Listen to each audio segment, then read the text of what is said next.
You know, I hope that Austin Police Chief Art Aceveda isn't behind this. He claims he's a conservative. He grew up in communist Cuba.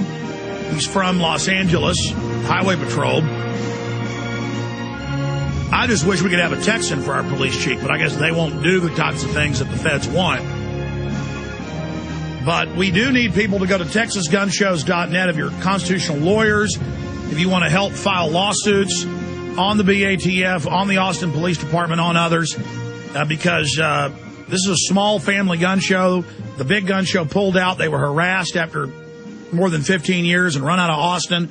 He took it over not knowing what he was walking into. And they said, look, you get out of town by sunset, boy. We run this town. Texans don't get guns. Our California, boss is here. He rules now. And, I hope that's not the case. I hope we're not being run by Fidel Castro here. But in the 4 minutes we've got left with Aaron Zelman, Aaron, the good news is this is a huge story. The news is now covering it today in Austin. People are upset. People couldn't believe it at first. When we first broke this on Sunday and then Monday, they thought we were making it up. Now it's admitted to be real. People are shocked. I think Americans are just so shocked by the level of tyranny, like the Obama administration Cass Sunstein saying they're going to restrict free speech and take over the web, or that we have no right to own guns. I think people have trouble believing this is really happening. Well, they better get over the trouble part. They better believe, because this is what the Obama administration has brought to America, and that is pure tyranny, a hatred for freedom. And you have to wonder just who he's a puppet on a string, and who's pulling the strings with this guy. You really have to start asking some deep questions about this. Well, it's so unconstitutional to have the feds come in and then engage in not just unconstitutional, but illegal activities like this. I mean, this is illegal. Well, the one interesting thing that I'd like people to follow is that, there is the McDonald versus Chicago case. The arguments are supposed to start March 2nd at the Supreme Court, and where that would just about abolish all local gun control laws if it's passed.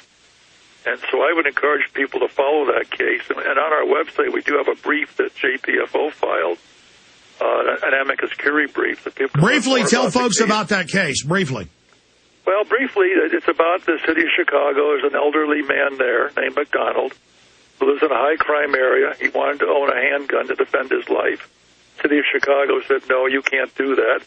They've been saying no to people for a long time about the ownership of handguns. So the case found its way to the Supreme Court.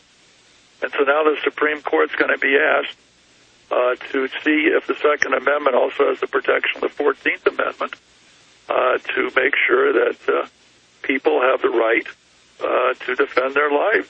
Sounds silly, but that's what this case is about. The people have a right to own guns to defend their lives. How about we take the police guns in Chicago? Oh, no, they've got to protect themselves, but we can't protect ourselves.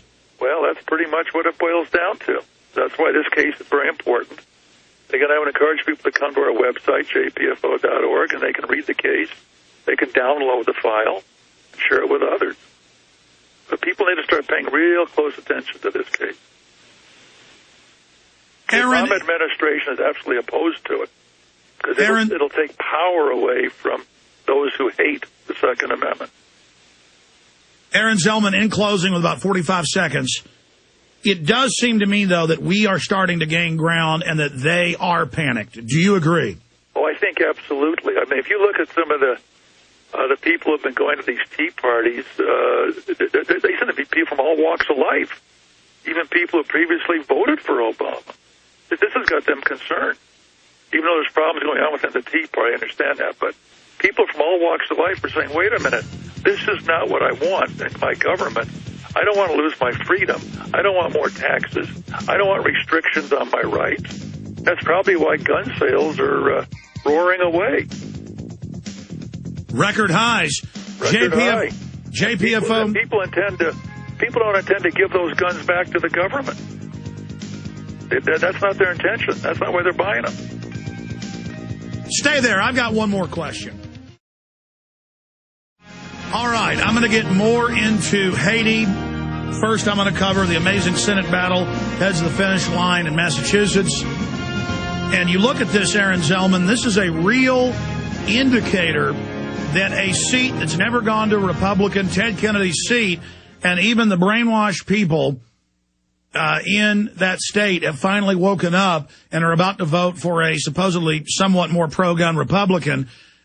This is a true rebuke of Obama, but he doesn't care. He's running to the finish line. But I wanted to talk to you about the fact that the federal government and Northcom and Homeland Security, in those MIAC reports and Homeland Security reports that we got, that we released last year, that the police gave us, say their number one enemy is gun owners, and that the Homeland Security is set up for veterans, libertarians, constitutionalists, people that aren't going to go along with this. And, the government is hell-bent on getting our guns one way or the other, and it is coming to a confrontation. And let's not forget, our country started, there were a lot of taxes and corruption and problems, but it finally started at Lexington and Concord when the Redcoats came to take the guns. And unfortunately, for the people that try to enforce this, I think they take our restraint as weakness. They don't understand there's a lot of veterans and people that are just hoping they don't have to, but they are ready. And this is really coming to a head, Aaron Zelman. Alex, what goes around comes around. And we're around. Back to where we started when we were dealing with the British. I would like to draw people's attention to something. Maybe this will be a wake-up call to all of your listeners. But we ran a poll on our website about, will the U.S. military confiscate guns from the American people? The results were astounding, and so were the comments. Almost 2,000 people voted. We have over 63 long comments from both veterans and non-veterans and active duty people. And let me just give you some numbers. Now, this should shock people. Only 7% of the people who voted said that the government would not shoot Americans to take their guns. 7%. 21% said the government would absolutely use the military to take people's guns. 30% said that many of the military would follow orders, take people's guns.